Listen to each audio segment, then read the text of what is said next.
Now, Lea Walker first caught the public eye when she entered the Big Brother house in 2006. Her outgoing personality and surgery-enhanced body hid a history of problems, including eating disorders and abusive relationships. Now, she's written about her battle with distorted body image in this book, Living with BDD, which stands for Body Dysmorphic Disorder.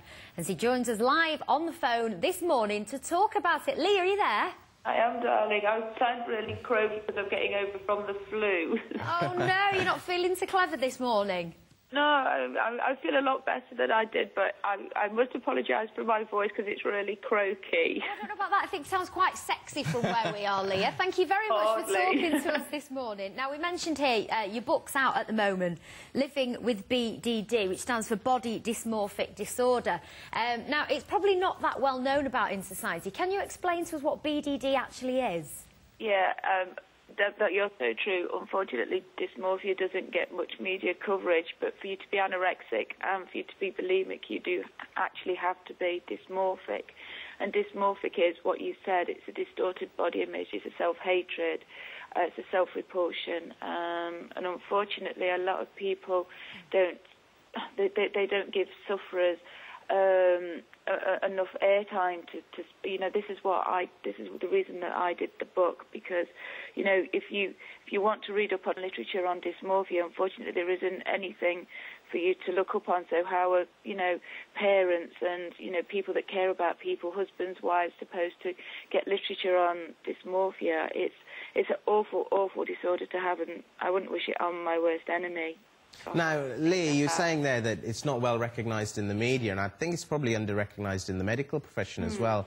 And they do say that they think about 1% of the population probably does suffer from it to some degree, but they don't see anyone sort of in the medical profession. Did you see anyone, or did you feel that it wasn't something that you could go to the medical profession about? Well, it's 2% of the population in the whole world, so it's, if you think about it in terms of you know, percentage, that's, you know, that's hell of a lot of people in the world that do suffer with dysmorphia.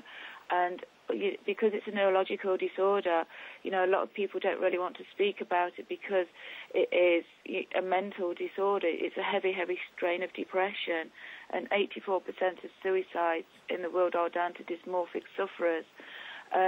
But you know, unfortunately, you know, the medical world, they are starting to recognise it more, but you know, there's not a lot of treatment out there for it.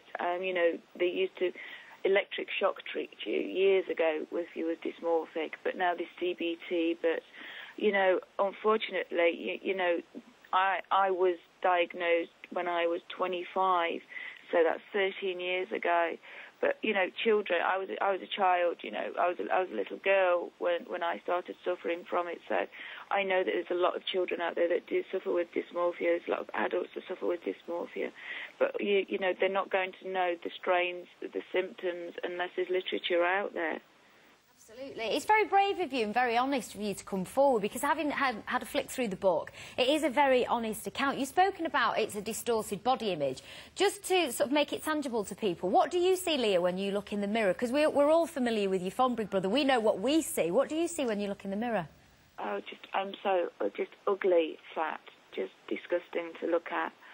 This is because I'm a surgery dysmorphic, so for me to cope with my body image, I have to, for my own mental sanity, change my image to contain what's in my head. So what I see in my head is something completely different to what I see in the mirror. So for me to live day by day, I do have to change my body image, the same as so many other people in the world. You know, so many other people in this industry, in the media, suffer with dysmorphia. You know, Princess Diana, she was dysmorphic. You know, Katie Price, you know, she's dysmorphic. Unfortunately, a lot of people, they don't admit to being dysmorphic because it is a neurological disorder. So they don't want to be seen as somebody with a mental illness. But it's all dysmorphia is a heavy strain of depression. It's not a mental illness where, you know, you need to be locked up in a padded cell in a straitjacket. So unfortunately, you know, I wish that more people in this industry and the media would come forward and say, well, yeah, actually, you know, I am dysmorphic. It's nothing to be ashamed of. It's nothing to be embarrassed about.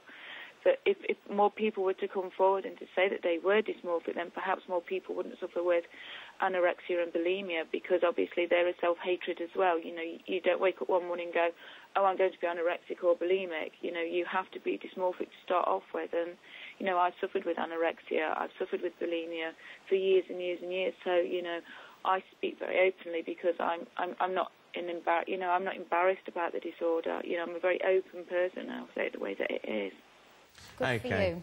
And Lee, you said that, I mean, you're right, there's not many established treatments out there, to be honest. How did you sort of come to terms with it? And are there a lot of support groups for people to try and help? Unfortunately, there isn't. That's what I mean. There isn't the funds for dysmorphia. I mean, you've got the BDD Foundation, and then you've got BEAT, the eating organisation.